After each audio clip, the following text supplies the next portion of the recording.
हाँ जी बच्चे, अज का अपना टॉपिक है ओम लॉ। पहला आप दो चीज़ों बारे सीख चुके हैं, करंट ते पोटेंशियल। पता ना की हुंदा करंट की हुंदा? Charge flow in given time. ठीक है, charge flow in given time नूं असीं की कह दिंदे सीगे करंट। मतलब की वायर या कंडक्टर दे विच किसी दिते हुए टाइम च किन्ने क चार्ज फ्लो कर जाते हैं। ठीक है, तो पोटेंशियल की सीगा? इलैक्ट्रिकल पोटेंशियल बैटरी का, बैटरी जिहड़ा वर्क करती हुंदी सी किसी चार्ज नूं इनफिनिटी तो एक पर्टिकुलर पॉइंट तक लियाउण लई, यही सीगा ना। ठीक है, समझ लग गई? यही की सीगा पुत्त? Work done by a battery to move unit charge from infinity to point. ठीक है, ये गल्लां दोवें दिमाग च होणियां चाहीदियां बहुत ओम लॉ करन तो पहलां। ठीक है, हुण ओम ने बहुत रिलेशन दिता सी सानूं वी ते आई दे विच। ठीक है, सीधा जिहा हिसाब मैं देसी भाशा च गल दसदा। ओम आंदा सी, आंदा जिड्डी वड्डी बैटरी ला दोगे ना तुसीं उन्ना ज़्यादा करंट आ जाऊगा। आपां नूं बैटरी की दिंदी हुंदी आ? करंट दिंदी आ। आपां नूं पुत्त बैटरी वोल्टेज प्रोवाइड करदी आ। करंट तो वो मूव करता होंगे वायरस के विच, वो वर्क करती होंगी है बैटरी। आप डेली लाइफ के कह दें बई 50 वोल्ट की बैटरी आ, 100 वोल्ट की, 220 वोल्ट आता करंट बहुत ज़्यादा। वो 220 वोल्ट करंट नहीं होंदा, करंट एक अड कंसैप्ट होंदा, वोल्टेज या पोटेंशियल एक अड कंसैप्ट होंदा। पोटेंशियल जस्ट वर्क होंदा बच्चे, बैटरी का वर्क भी जिहड़ा करंट नूं मूव कराउण, चार्जां नूं मूव कराउण दे विच हैल्प करदा। हुण चार्जां नूं कोई चीज़ मूव कराऊगी ना, हुण आपां तां थोड़ी आपां चक के चार्ज नूं इत्थे रखता है ना, आपां हत्थां नाल वायर दे विच चार्ज लैके जांदे हुंदे नहीं लैके जा सकदे। इहनूं कोई चीज़ ही मूव कराऊगी। वो की बनाया? असीं बैटरी बनाई। ठीक है, वो बैटरी ने सानूं पोटेंशियल दिता, इलैक्ट्रिकल पोटेंशियल जां वोल्टेज। ठीक है, तो वोल्टेज ने गांह की आ ਉਹਦੇ ਵਿੱਚ ਚਾਰਜਾਂ ਨੂੰ ਫਲੋ कराया ਜਿਹਨੂੰ ਅਸੀਂ करंट कहता। ठीक है, समझ लग गई? फिर ओम बाद ਦੇ ਵਿੱਚ कंसैप्ट आया भी इन्हां ਦੇ ਵਿੱਚ आपस ਵਿੱਚ की रिलेशन होगा फिर। ठीक है, आपस ਵਿੱਚ की रिलेशन होगा? ओम आंदा फिजिकल कंडीशनां ਨੂੰ चेंज नहीं करना। फिजिकल कंडीशन मीनस टैंपरेचर सेम रखना, तुसीं बाकी प्रैशर वगैरह सब सेम रखना। ठीक है, if physical condition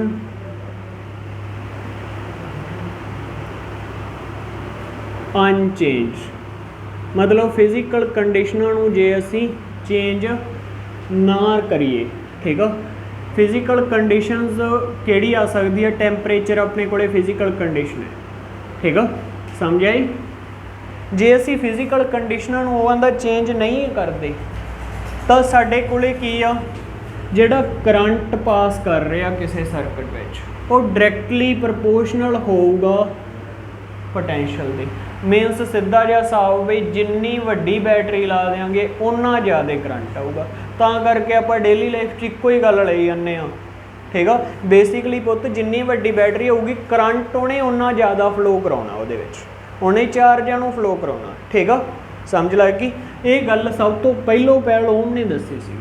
ठीक है, वो आंदा आपां जे डेफिनेशन लिखनी होवे at if physical condition unchanged current pass through circuit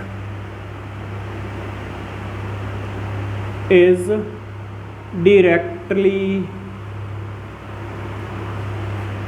proportional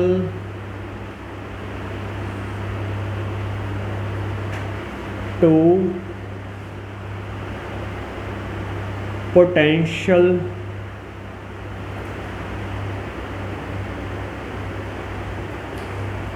difference at ends of battery. ठीक है पुत्र, समझ आई?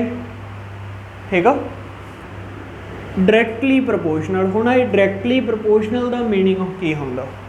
डायरैक्टली प्रपोर्शनल का मतलब आ भी एक चीज़ डबल होगी तो दूजी ने भी डबल हो जाना, एक चीज़ ट्रिपल होगी तो दूजी ने भी ट्रिपल, मतलब मल्टीपल दे विच दुगना तिगना हो जाना। ठीक है, समझ लग गई भी एक चीज़ वधदी है तो वह दूजी भी वधदी है, जे दूजी वधूगी तो पहली वधूगी। ठीक है, समझ लग गई। तो आप साइन पुत आ प्रपोर्शनल का साइन होंदा, जे तो मैं डायरैक्टली प्रपोर्शनल लिखना तो आए लिखूँगा। मान लो कितने मैनू लोड़ पै जाए इनवर्सली की, इनवर्सली आए लिखा जाता होंदा। ठीक है, पर इत्थे गलत है, इनवर्सली तो होंदा ही नहीं ये। ठीक है, और डायरैक्टली प्रपोर्शनल तो मैं आए भी लिख सकता हूँ वी डायरैक्टली प्रपोर्शनल आए। ठीक है, हुण पुत प्रपोर्शनैलिटी का जदों भी असी एक साइन इक्वल दे विच चेंज करते हैं, एक कॉन्सटेंट पक्का ही आउंदा हुंदा। वो कॉन्सटेंट इत्थे की हुंदा आर। ठीक है, आर हुण आर ये जिहड़ा कॉन्सटेंट आ ये सर्किट दे विच वो किहड़ी चीज़ ते डिपेंड करूगा? सर्किट का यह पुत रजिस्टेंस हुंदा, वो नेचर ते डिपेंड करदा। काफ़ी चीज़ां किहड़ियां चीज़ां ते डिपेंड करदा, वो गां करदे आं आपां। आर की हुंदा? रजिस्टेंस। हुण रजिस्टेंस की शै हुंदी है? नवीं कढती हुणे। ठीक है, समझ आई? रजिस्टेंस आंदा भी कोई भी कंडक्टर चक लो। ठीक है, कंडक्टर हरेक तरह के कंडक्टर की एक प्रॉपर्टी होंदी आ, वो की आ आपदे विच करंट नहीं फ्लो करन देना चाहुंदा, वो रजिस्ट करदा हुंदा करंट नूं।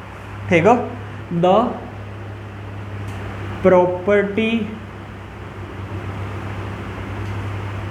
टू रजिस्ट या अपोज रजिस्ट द करंट। ठीक है, प्रॉपर्टी किहदी आ? Of conductor, property of conductor to resist आ। ठीक है, समझ लग गई। हुण तुसीं कह दोगे जी ਇਹਦਾ मतलब हुण मैनूं ऐं दसो पुत लोहा, लोहे दे विच इलैक्ट्रिसिटी टप जांदी है, कि ਉਹਦਾ रजिस्टेंस हुंदा कि नहीं हुंदा? ਉਹਦਾ रजिस्टेंस पुत हर एक चीज़ का ही हुंदा, वो थोड़ा हो सकता, बाला हो सकता। हाँ, वो वैल्यू बहुत घट हो सकती है। ठीक है, क्योंकि वो फ्री इलैक्ट्रॉन होंगे, वो गां आप हायर लैवल पर गल करांगे, वो फ्री इलैक्ट्रॉन होंगे। ठीक है, तां करके उस करंट फ्लो करता, पर उसका रजिस्टेंस होंदा तो है बहुत घट होंदा। इस तरह कुछ मटीरियल का रजिस्टेंस बहुत ज़्यादा होंदा, कुछ मटीरियल का बहुत घट होंदा। ठीक है, ये किहड़े फैक्टरां ते डिपेंड करदा, उहनूं आपां डिटेल च भी करांगे। ठीक है, रजिस्टेंस डिपेंड ऑन, एक तो पुत लेंथ ते डिपेंड करता हुंदा, एक कादे ते डिपेंड करता? एरिए ते डिपेंड करता, एक टैंपरेचर ते भी डिपेंड करता, साडा कंडक्टर किन्ने टैंपरेचर ते पिया, एंड नेचर ऑफ मटीरियल, भी किहड़े मटीरियल का साडे कोले कोई कंडक्टर बनया। जिवें मैं तुहानूं कहता आयरन का मटीरियल आ, ਉਹਦਾ रजिस्टेंस ऑटोमैटिकली घट होंदा। कॉपर का लै ला मैं, कॉपर का ऑटोमैटिकली घट होगा। ठीक है, पर मैं कहता हूँ भी लक्कड़ का रजिस्टेंस वो तो करंट ही नहीं फ्लो करता, इट मीनस उसका रजिस्टेंस बहुत ज़्यादा होंदा। हुण उहदा तो ज़्यादा ही होगा ना पुत लक्कड़ का, क्योंकि वो करंट फ्लो नहीं करन दिंदा, तो रजिस्टेंस वध ला रहा, वो रोकदा वो करंट नूं। ठीक है, समझ आई? क्लीयर है पुत्तर इत्थों तक। नैक्सट आ गया रजिस्टेंस के यूनिट की आ। देखो पुत रजिस्टेंस ओम ने दिता सी, ओम ने आपके नाम से ही ये यूनिट रखते, resistance they unit of resistance वो की है? ओम।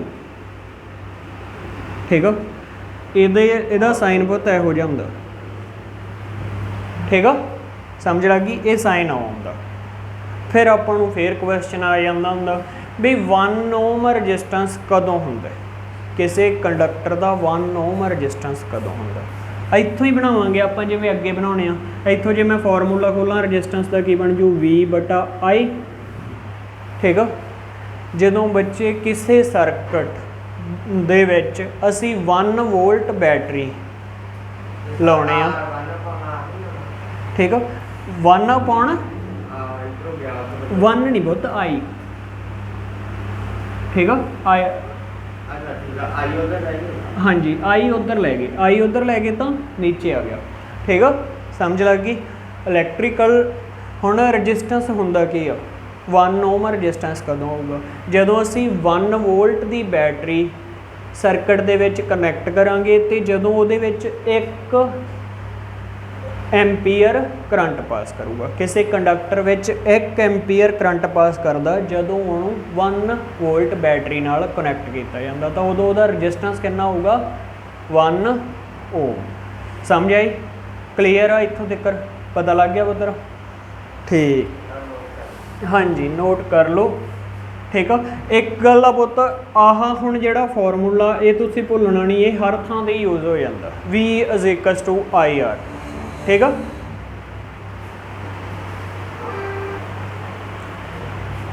हाँ जी बच्चे, नैक्सट टॉपिक अपने कोले की है, वेरीफिकेशन ऑफ ओम्स लॉ। ठीक है, कई बार अपन पेपर च आ जाता होंदा भी एक्सपैरीमेंटल वेरीफिकेशन दसो दी, इनू एक्सपैरीमेंटली आप प्रूफ कर सकते हैं भी वाकई ओम लॉ होल्ड करता। हुण होप सो भी वैसे तो आंदे पेपर ही हुण तां होने आ तो घट चांस आ, पेपर ही ऑब्जैक्टिव टाइप आ तो ये घट चांस आ, पर इस चीज़ को सानू समझना जरूरी है क्योंकि ये बेस पर ग्राफ जरूर आता होगा। ठीक है, ग्राफ के बेस पर क्वेश्चन बहुत आता पुत्ते दे विचों ते वो MCQ भी बन जाता। ठीक है, इसे ही तो MCQ निकलने आ, तो किवें प्रूफ करांगे? देखो पहलां तो पुत्त आपां नूं सर्किट लैना पैना ना एक। ठीक है, वो सर्किट दे विच असीं की आ, एक बैटरी अप्लाई करांगे। लो जी, मैं एक बैटरी ला देना, बैटरी लाती। ठीक है, इत्थे एम मीटर लाता। एम मीटर क्यों लाया? एम मीटर की करदा हुंदा, करंट दी वैल्यू दसूगा सानू, करंट कितना क फ्लो कर रहा। ठीक है, फिर आ साइन कादा हुंदा पुत्त, रजिस्टेंस का, मतलब कोई मटीरियल लावांगे जिथे असी यूज़ करांगे करंट नूं। ठीक है, तो इत्थे कुछ ना कुछ वोल्टेज यूज़ होगी, वोल्टेज ड्रॉप होगी। ठीक है, वो असी की आ पैरलर दे विच वोल्ट मीटर ला के पता कर लांगे। ठीक है, एक आप स्विच भी ला दें जी, ला दे। ठीक है, इस तो बाद आप की करते हैं, हुण सर्किट बंद कर दिए,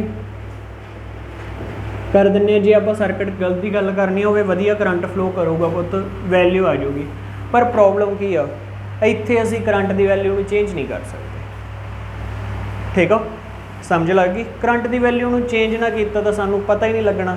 तो करंट की वैल्यू में चेंज करने लई मैं इत्थे एक की ला दूँगा, वेरीएबल रजिस्टेंस, जां जिहनूं कह दिंदे हुंदे आ रियोस्टैट, इस तरह। ठीक है, जिवें मैं जे दी जॉकी, इहनूं जॉकी बोलिया जांदा, जे इहनूं इत्थे कनैक्ट कर दूँगा। ठीक है, वैसे तो यह गोल जिहा हुंदा। ठीक है, इस तरह उपर लग्या हुंदा है एक गोल पार्ट, तो उहदे नाल उहनूं फ्लो करके पता लग जांदा हुंदा। ठीक है, पर इत्थों जे वेख गए तो जे मैं हुण जिवें इत्थे कनैक्ट करता तो इन्ना रजिस्टेंस यूज़ हो जाता, जे मैं इत्थे कनैक्ट करता तो सिर्फ इन्ना की यूज़ हो जाता, इन्ना यूज़ नहीं होता। ठीक है, समझ लगी? तो करके आए करके आप ये वैल्यू में वधा घटा सकते हैं। हुण ये वैल्यू में वधा घटा सकते हैं तो इट मीनस आप इत्थों करंट की वैल्यू में रेगूलेट कर दें। ठीक है, जे दी वैल्यू घट गई तो करंट बढ़ जू, जे वध गई तो करंट घट। ठीक है, समझ लग गई? हाँ जी, वेरीफिकेशन किवें करांगे? पहलां तो पुत्त जे तां तुहानूं वड्डा क्वेश्चन आउंदा, तुहानूं आह डायग्राम बनाउणी पैणी आ, ते डायग्राम दे विच आ लिखना भी पैना। एक सर्किट दे विच battery, ammeter, voltmeter, resistance ते वेरीएबल रजिस्टेंस नूं दित्ती गई फिगर दे अकॉर्डिंग, ठीक है, जोड़ो। ठीक है, जदों आपां जोड़ता आपां स्विच ऑन कर देंगे। स्विच ऑन करांगे तो की होगा, ये करंट फ्लो करन लग जू। पुत एम मीटर साडी कोई रीडिंग देगा, वोल्ट मीटर भी साडी कोई रीडिंग देगा। ठीक है, तो असी की पता करांगे V/I, सानू पता यह रजिस्टेंस का फॉर्मूला जिहड़ा ओम ने दिता सी। ठीक है, यदि कोई ना कोई वैल्यू आ जूगी, समझ लग गई? ठीक है, एक बारी असी वैल्यू नूं नोट करके रख लांगे, यदि रेशो कढ़ के। ठीक है, यदि रेशो कढ़ लई, बाद दे विच की करांगे, इनू फिर यदि हैल्प दे नाल करंट की वैल्यू नूं चेंज करने की कोशिश करांगे। दोबारा फिर स्विच लावांगे, हुण दोबारा फिर स्विच लगूगी तो फिर करंट टपूगा। हुण पुत करंट की वैल्यू कुछ होर आऊगी ना, क्योंकि आप करंट जां वधाता जां घटाता। ਤਾਂ ਜੇ ਕਰੰਟ ਵਧਾ ਘਟਾ ਦਿੱਤਾ ਤਾਂ ਇੱਥੇ ਵੋਲਟੇਜ ਦਾ ਡ੍ਰੌਪ ਵੀ ਕੁਛ ਹੋਰ ਆਊਗਾ।